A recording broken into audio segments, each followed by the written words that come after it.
12h30, merci d'être avec nous pour ce point d'actualité de la mi-journée.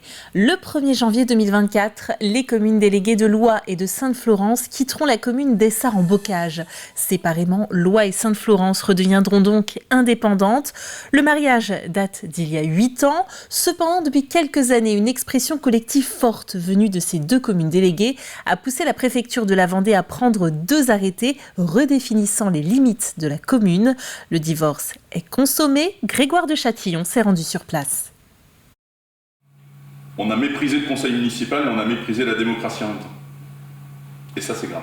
Choqué, injuste, insupportable, ce sont les mots de Freddy Riffaut, le maire de la commune d'Essart-en-Bocage. Les services de l'État qui s'appuient sur des sentiments. Ici, à la mairie d'Essart-en-Bocage, le divorce a du mal à être digéré. La décision qui vient d'être prise pour la scission de la commune nouvelle Essart-en-Bocage, elle est clairement portée par la communauté de communes. La communauté de communes est visée, tout comme les services de l'État. Les arguments de monsieur le préfet sont très légers et surtout très subjectifs. Donc je ne comprends pas comment on en est arrivé là. Je pense qu'il faut voyager un petit peu, aller voir aussi dans d'autres endroits comment sont les communes en état de délabrement. Et je ne pense pas qu'on puisse dire ça ni de Loie ni de Sainte-Florence aujourd'hui. Si les communes déléguées de Loie et de Sainte-Florence veulent retrouver leur indépendance, c'est qu'elles ont des arguments qui ont convaincu la préfecture de la Vendée. On a un cas d'espèce, on a un cas très particulier, qui est le cas de la commune nouvelle actuelle d'Essart-en-Bocage, avec effectivement une expression de collectif très forte, mais pas que. Pas que. Et dans ce cas très particulier, il s'avère que la décision qui nous a semblé la moins mauvaise était la décision de modifier les limites territoriales d'Essart pour redonner vie aux communes de Loie et de Sainte-Florence. C'est un soulagement pour le collectif citoyen Loie-Sainte-Florence. Les deux communes déléguées pointaient également depuis longtemps du doigt le manque d'investissement, le manque de concertation encore plus fort, une perte d'identité. La population n'était pas proche de nos élus, les associations étaient très inquiètes par leurs questionnements qui étaient souvent sans réponse. Donc tous ces éléments-là ont fait qu'on n'était pas satisfait de cette commune nouvelle.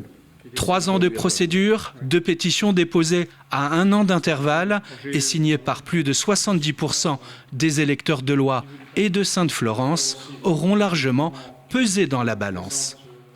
C'est vrai qu'on a tous été soulagés, Loie et Sainte-Florence, parce qu'on n'aurait jamais compris que le préfet aille dans une autre direction, sachant qu'on avait quand même un soutien massif de la population. Nous sommes là face à un constat d'échec, l'échec d'une commune nouvelle, une situation rare et exceptionnelle en France. Après les tempêtes Ciarán et Domingos et ses dégâts dus au vent, il est un autre risque majeur, les crues. L'action de gestion des barrages est importante. Pour cela, les 13 barrages que compte la Vendée ont 3 fonctions. Ils sont avant tout une retenue d'eau potable. Ils permettent de maintenir un débit suffisant pour que la faune et la flore se développent. Enfin, ils peuvent être écrêteurs de crues. Colline Davy nous en explique le fonctionnement. Sur les barrages de Vendée, les vannes sont ouvertes.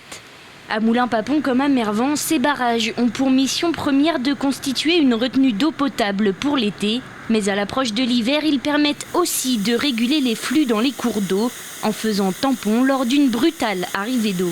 On entend parfois, oui, il y a eu une crue, ça, on n'a pas été complètement protégé.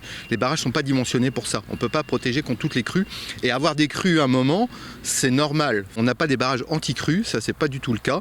Par contre, on a des barrages qui essayent de réguler. On a ouvert un peu plus pour créer ce creux, parce que on est entre épisodes. On laisse passer un peu plus un moment pour prévoir l'épisode suivant et réguler au maximum. Pour réussir cette régulation, un comité se met en alerte avant l'arrivée des premières pluies. Vendéo, les services de la préfecture et les collectivités se basent sur des cotes et des prévisions.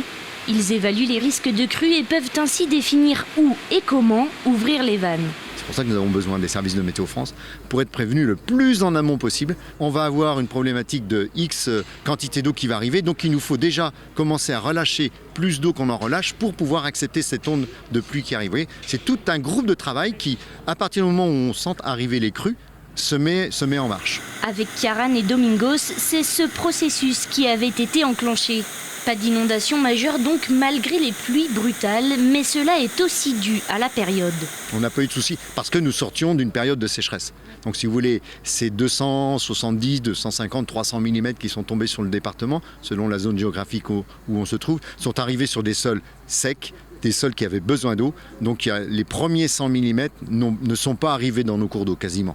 Ce sont les 100 derniers, les 150 derniers qui là sont arrivés brutalement. Donc on a pu gérer parce que ces 250 mm arrivaient sur une période de sécheresse préalable. Si vous avez le même phénomène en février où les sols sont déjà gorgés d'eau, c'est un peu plus problématique. Si quelques cours d'eau débordent, les risques d'inondation sont maîtrisés, au moins jusqu'aux prochaines fortes pluies. 9 jours après les ultimes, les IMOCA ont enfin pris le départ du Havre mardi 7 novembre à 9h30 pour se lancer dans la 16e édition de la Transat Jacques Vabre. Au total, 40 bateaux sont partis en direction de la Martinique. Ce mercredi, les conditions étaient pour le moins sportives. 2 abandons sont déjà déclarés et 9 pit stops ou escales sont en cours. Écoutons Arnaud Boissière qui pointe actuellement à la 15e place de la catégorie IMOCA. On a eu un peu plus de 40 nœuds. Il y a de la mer, il y a 85 mètres. Ça fait que ça tape pas mal. C'est pas hyper confortable.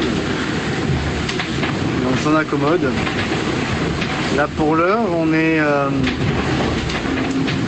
à l'ouest de Ouessant, par le travers du DST.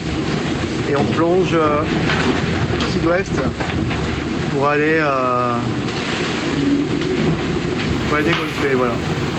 Et sport toujours, c'est une semaine historique pour la nouvelle équipe de France féminine de futsal. À Montaigu-Vendée, ce mercredi soir, les Bleus ont joué un de leurs premiers matchs officiels. Sans pression de résultat, le but était surtout de prendre de l'expérience en vue de ce qui s'annonce comme un premier temps de passage l'an prochain, le tour préliminaire de qualification à l'Euro 2025. Alors que la première rencontre s'est soldée par un match nul face à la Finlande à la Chapelle-sur-Erdre, la France, qui joue en maillot blanc, s'est inclinée hier face à ce même adversaire. Une défaite 2-1 dans les derniers instants de jeu. Une confrontation en tout cas qui a tenu toutes ses promesses. Il est temps de refermer ce flash. On se retrouve à 18h pour une édition complète. D'ici là, passez une très belle après-midi et à tout à l'heure.